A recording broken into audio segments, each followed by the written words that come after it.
পৃথিবীতে এমন একটি শহর রয়েছে যেটা রাত 10:30টার সময় পুরো দুনিয়া থেকে বিচ্ছিন্ন হয়ে যায়। ভিটিয়ার আলাস্কার একটি জায়গায় গড়ে উঠেছে একটি সুন্দর শহর।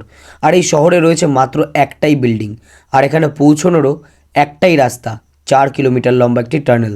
তাও আবার রাত 10:30টার সময় বন্ধ হয়ে যায়। এই বিল্ডিংয়ের উচ্চতা 14 তলা এবং এখানে প্রায় 300 মানুষ থাকে, যদিও বা ক্যাপাসিটি রয়েছে 700 মানুষকে রাখার। এই বিল্ডিংয়ে রয়েছে নিজস্ব grocery shop, ATM, church, police station, post office, laundry, মানে সমস্ত সুবিধা। এই বিল্ডিংয়ের পেছনে রয়েছে একটি স্কুল, যেটা আবার বেসমেন্টে একটি টানেলের দ্বারা কানেক্টেড রয়েছে এই বিল্ডিংয়ের সঙ্গে। কারণ এই শহরটা পাহাড় এবং গ্লেশিয়ারে ঘেরা, এই কারণে শীতের সময় -20 ডিগ্রি সেলসিয়াস থাকে নর্মাল টেম্পারেচার। বাচ্চাদের পড়াশোনায় যাতে কোনো রকম ব্যাঘাত না ঘটে তার জন্য এই ব্যবস্থা নেওয়া। আর টিচাররা সবাই তো এই বিল্ডিংয়েই থাকে।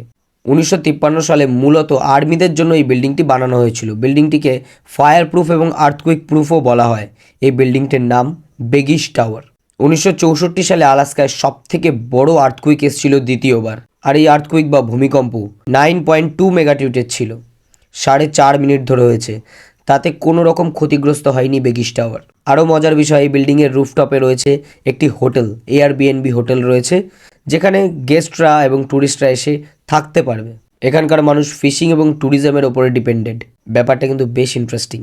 এমনই অজানা তথ্যের জন্য সাবস্ক্রাইব করো এবং ফলো করতে ভুলো না।